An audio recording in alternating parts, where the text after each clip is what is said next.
Ladies and gentlemen, welcome to the Permian Basin International Oil Field Spectacular. It's the Permian Basin International Oil Show. All right, when you're doing it live, nothing ever goes wrong. Here with the City of Odessa, Texas Mayor Javier Joven. How are you today? I'm doing great. Thank you for having us. Give us an update. What's happening here in the lovely city of Odessa? Well, before we do that, we have a gift that we want to be able to present on behalf of the City of Odessa. Welcome to the Permian Basin Oil Show. Thank you. Welcome to the podcast party here for the Permian Basin International Oil Show. And so welcome, and I hope that this is to start in the beginning of a great relationship. And thank you for everything you've done to support the Permian and West Texas. You're fans of the Crude Life. Well, I thank you very much. Let's see what we got here. And promise it won't pop out at you. Are you filming this? Yeah, I think so. Hang on, can you hold on to my mic for just a second? Of course.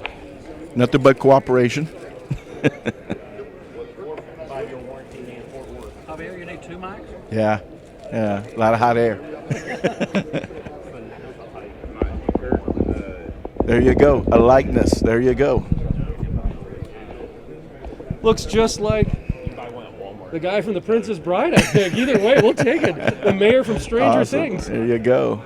Look at that. Well, thank you very much. Of course, I'm going to put that right. In fact, I'm going to put that over on my side. Yeah, I got to get me one of those. So that I'm responsible. Oh, I appreciate that very much. And thank you. And first of all, I want to thank you for inviting us down here, inviting the show down here, and talk about the impact that this show brings to the community. I bet it's just an economic stimulus. Well, it always is. The countless of hundreds of thousands of dollars, the entire, all the spectators, the exhibitors, and everybody just attends the oil show. This is a 3-week setup. From electrical, from transforming this from an ice rink to the countless events that we have here at the county. The staff does an incredible job transforming this, and it takes a 3-week process from build up to breakdown. And we have to do it throughout the October because we're ready for hockey right at the end of the month. And so the economic impact, the hotel, motel tax, the restaurants, everything, this is huge. I know there's been talk, at some other time about moving and changing it, but we bend over backwards because we are the heart of the energy sector for the entire world, for the entire United States and Texas, and so there's no better place than to have the oil show here every 4 years. Now, I've had some very smart people that I trust a lot tell me that 70% of the drilling over the next 20 to 30 years is going to come out of the Permian. And that's an incredible statement to make, but the more and more I see how the technology innovates and the regulations come into play and a few other things, boy, it certainly seems like that's starting to be the path. Talk about the impact of energy in your community. Well, the thing is that this is our bread and butter, and we have learned to embrace that we are the epicenter for energy. And so the debate will go on about renewable energy, and the thing is that it's making an impact. But what sustain us and what will propel us and maintain us will be fossil fuels. And so everyone here in the entire Permian Basin is in the oil business, as we say here, because it's all directed. It's a trickle down and a trickle up economy from the oil industry. It is transcendent for the reason is that everyone from around the world comes here to the Permian Basin, so that dynamic is something that it's always evolving and we're dealing with. And the technology is happening, having the first remote drilling rig being put out here. It has been incredible. So the thing is that we always have an eye to the future and always have an eye to new technology that will be able to transform and maintain this industry here in the Permian Basin, because this is where the resources are. And so you can't pick up and move that anywhere, anytime soon or ever. So we'll always be that epicenter. One of the things at the Crude Life that we like to say is that the oil industry is upstream, downstream, midstream, salmon stream, trout stream, because the cafe owner is just as important as the roustabout at the end of the day. Yes. And the flower store is just as important as the middle manager at Chesapeake Energy. And they'll tell you the same darn thing, is that the community is what makes the industry, not just the oil company, so to speak. Like I'm in the communication business, but technically I'm in the oil business, right? Correct. And there's a lot of truckers that are in the transportation business, Correct. but the only business they get is the oil and gas industry. So that's one of the things we like to say is the salmon stream and the trout Yes. stream. And if there's any other field and streams we can throw in there too, because it's so diverse. 95% of what we use on a daily basis involves fossil fuels, including this really cool bobblehead.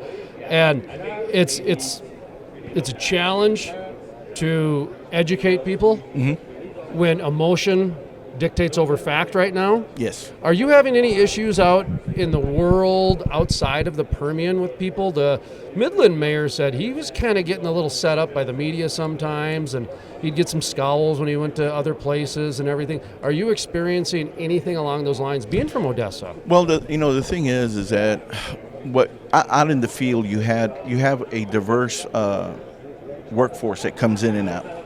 I've only had one incident where I had a young man who was working in the oil field in the survey, and I have a surveying services company I just sold out.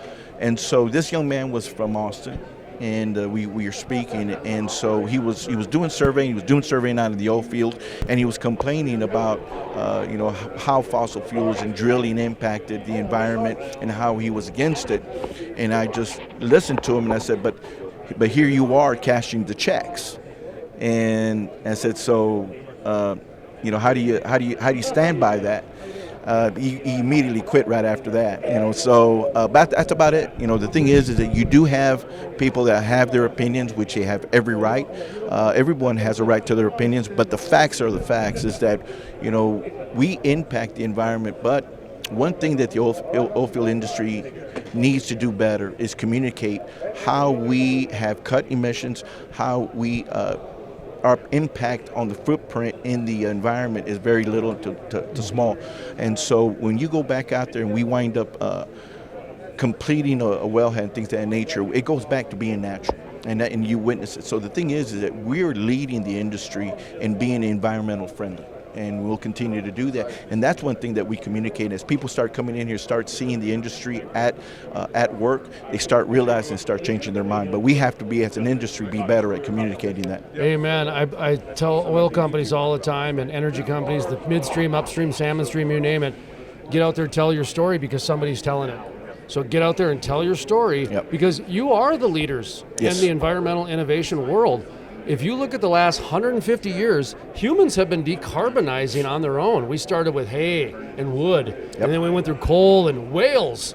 We almost extinct whales. We wanted energy so bad. And then we went to coal, and we went to water conservation, crude oil. We're down to natural gas, which has 1 to 4 of those dirty carbon molecules, which is the building block of life, by the way. Carbon is the build. I do get concerned that we're going to turn carbon into the boogeyman for our next generation of kids, and so anyway, but humans have been decarbonizing for 150 years, long before the Sierra Club came along and long before Greta Thunberg came along.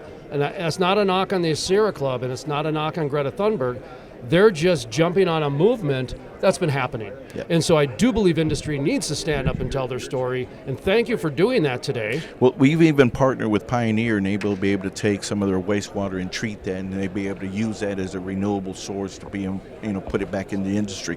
So we have become innovative in how to resources for the city, new revenue streams to be able to lessen the impact on the taxpayers, on the taxpayers, but also assisting and allowing where we can conserve and renewable in water that can be used back in the industry. Or one of the things that we realize out here being in the desert is that water is a precious resource. And so those are some of the innovations that we're doing, and this is something that the industry really needs to put out in the forefront. Any final words that you want to let the industry know, and those people from outside the industry know, that when it comes to Odessa, what should people know? What comes to Odessa is that we are the tip of the spear when it comes to energy. We are tip of the spear for drilling. We're in the tip of the spear of innovation, conservation, and we'll continue to do that. We'll continue to support the old industry and its innovations. This is home, and it'll always be, and you'll always be welcome. Now, thank you very much for the interview. And as the mayor, I have to ask, would you accept a gift from the Crude Life? We can do that. All right. I'll get you a gift right off the air. It's going to be a water bottle or a coffee mug. We'll see, or a thermos. We'll see what he would like. But when it comes to, the elected positions, I always got to ask. Well, there's a limit, so that's a small little donation, and that's fine. That poor mayor of Zap, North Dakota, he took a gift and they got him right. No, I'm just kidding. So, all right, that's going to do it for the Crude Life here at the Permian Basin International Oil Show. Spectacular!